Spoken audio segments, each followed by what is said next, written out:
Hi friends, welcome to God is great 73కి స్వాగతం. Friends, మీరు కొత్తవారు కనుకైతే నా ఛానల్ని సబ్స్క్రైబ్ చేసుకోండి ఫ్రెండ్స్. నేను పెట్టిన ప్రతి వీడియో మీకు నోటిఫికేషన్ వస్తుంది. అలాగే మనం వీడియోలోకి వెళ్దాం. నరదిష్టి పోయి అంతా మంచి జరగాలంటే ఇలా చేయాల్సిందే. మనం తరచుగా నరదిష్టి అనే మాటలను వింటూ ఉంటాం. అంటే ఒకరు బాగా ఎదుగుతున్నప్పుడు, బాగా బ్రతుకుతున్నప్పుడు దానిని చూసి ఓర్వలేని వారు దిష్టి పెట్టారని, అలాంటి వారిని చూసి ఓర్వలేకపోవడం వల్ల చూసే చూపుతో ఇలా జరిగే అవకాశాలు ఉంటాయని చెబుతుంటారు. అందుకే నరదిష్టి తగిలింది తీర్చుకోవాలని చెబుతుంటారు. మనకి ఇష్టం లేని వారికి చెడు జరగాలి అనుకుని చూసే చూపు అన్నమాట.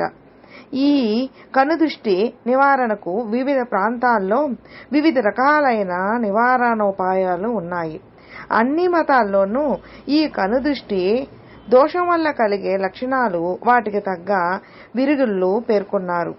మరి ఇందుకోసం ఏం చేయాలి అన్న విషయానికి వస్తే, వారానికి ఓసారి రాళ్ల ఉప్పును స్నానం చేసే నీటిలో కలిపి స్నానం చేస్తే నరదృష్టి అంటే కంటి దృష్టి దూరం అవుతుందన్నమాట. అలాగే శారీరక అలసట ఉండదు, సోమరితనం పరారవుతుంది. ముఖ్యంగా పుట్టినరోజుల్లో లేకుంటే మంగళవారం చేస్తే కంటి దృష్టి తొలగిపోతుందట. అనారోగ్య సమస్యలు కూడా తలెత్తవట. అలాగే వ్యాపారాలు చేసే చోట కంటి దృష్టి, నరదృష్టి తొలగిపోవాలంటే నిమ్మ పండుని సగానికి కోసి మధ్యలో కుంకుమ అద్ది వాకిటికి ఇరువైపులా ఉంచితే, అది మంగళవారం పూట ఇలా చేస్తే కంటి దృష్టి లోపాలు ఉండవట.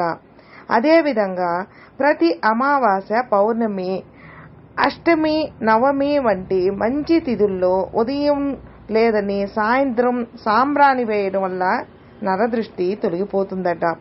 పచ్చకర్పూరం, కస్తూరి పసుపు, అత్తరును గోమూత్రంలో కలిపి ఇంట, వ్యాపారం చేసే చోట చల్లితే కంటి దృష్టి తొలగి ఆదాయం పెరుగుతుందట. అలాగే రుణ బాధలు ఉన్నవారు వినాయక స్వామి ఆలయంలో అర్చన చేయడం మంచిదని చెబుతున్నారు.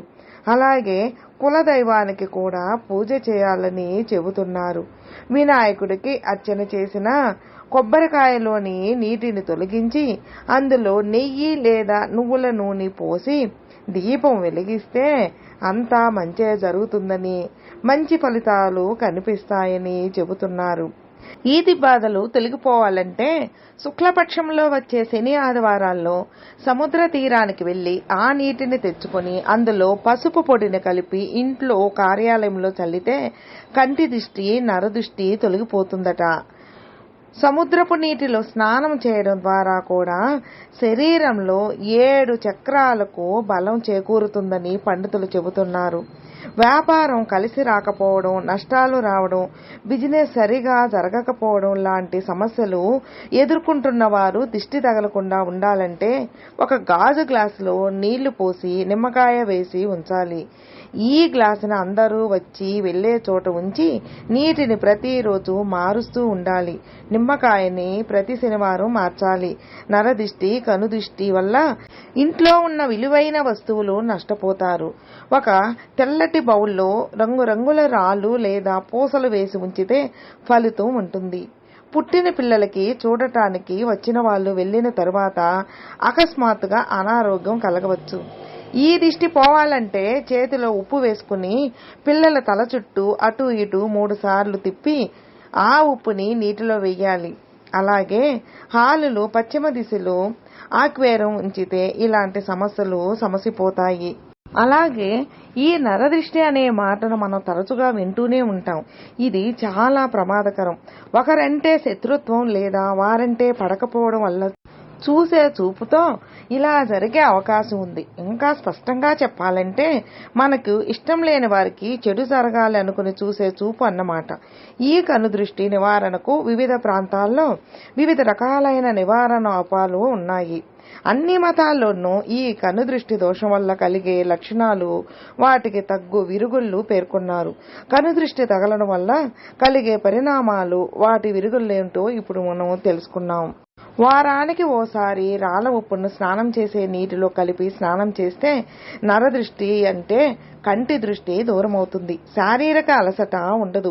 సోమరితనం పరారవుతుంది. ముఖ్యంగా పుట్టిన రోజుల్లో లేకుంటే మంగళవారం చేస్తే కంటి దృష్టి తొలగిపోతుంది. అనారోగ్య సమస్యలు తలెత్తవు. అలాగే వ్యాపారం చేసే చోట కంటి దృష్టి నరదృష్టి తొలగిపోవాలంటే నిమ్మ పండుని సగానికి కోసి మధ్యలో కుంకుమ అద్ది వాకిటికి ఇరువైపులా ఉంచితే అది మంగళవారం పూట ఇలా చేస్తే కంటి దృష్టి లోపము ఉండదు. అలాగే సముద్ర తీరానికి వెళ్లి ఈతి బాధలు తొలగిపోతాయి. శుక్లపక్షంలో వచ్చే శని ఆదివారాల్లో సముద్ర తీరానికి వెళ్లి ఆ నీటిలో వాటర్ బాటిల్ తెచ్చుకుని అందులో పసుపు పొడిని కలిపి ఇంట్లో కార్యాలయంలో చల్లినట్లయితే కంటి దృష్టి తొలగిపోతుంది. ఇంకా సముద్రపు నీటిలో స్నానం చేయడం ద్వారా శరీరంలోని 7 చక్రాలకు బలం చేకూరుతుందని ఆధ్యాత్మిక పండితులు సూచిస్తున్నారు. తీవ్రమైన జబ్బు అనారోగ్యం కలుగుతుంది. దీనికి విరుగుడుగా సముద్రపు నీటిని శుభ్రమైన తెల్లని బట్టలో వడగట్టి గోమూత్రం కలిపి సీసాలో నిల్వ చేసుకోవాలి. ఈ నీటిని పౌర్ణమి పాడ్యమి రోజుల్లో అన్ని గదుల్లో చిలకరించాలి. మంగళవారం నాడు శుక్రవారాల్లో కూడా చేయొచ్చు.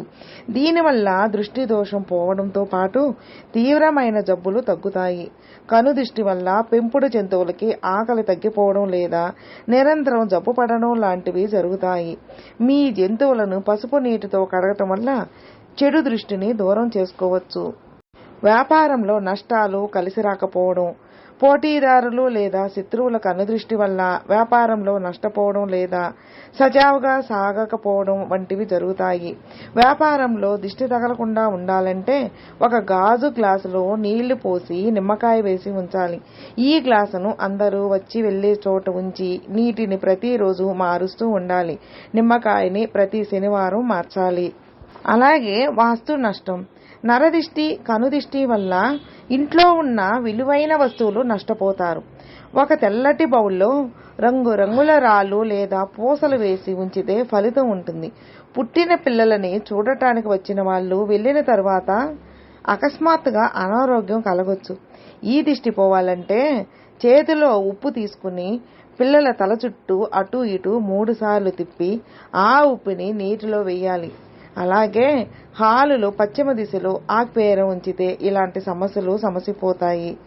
గర్భిణీల మీద గర్భవతులు ఇంటి నుండి అడుగు బయట పెట్టే ముందు 2-3 వేప ఆకులు వెంట పెట్టుకుని ఇంటికి తిరిగి రాగానే ఆ ఆకులను కాల్చేస్తే చెడు దృష్టిని కాల్చేసినట్టే.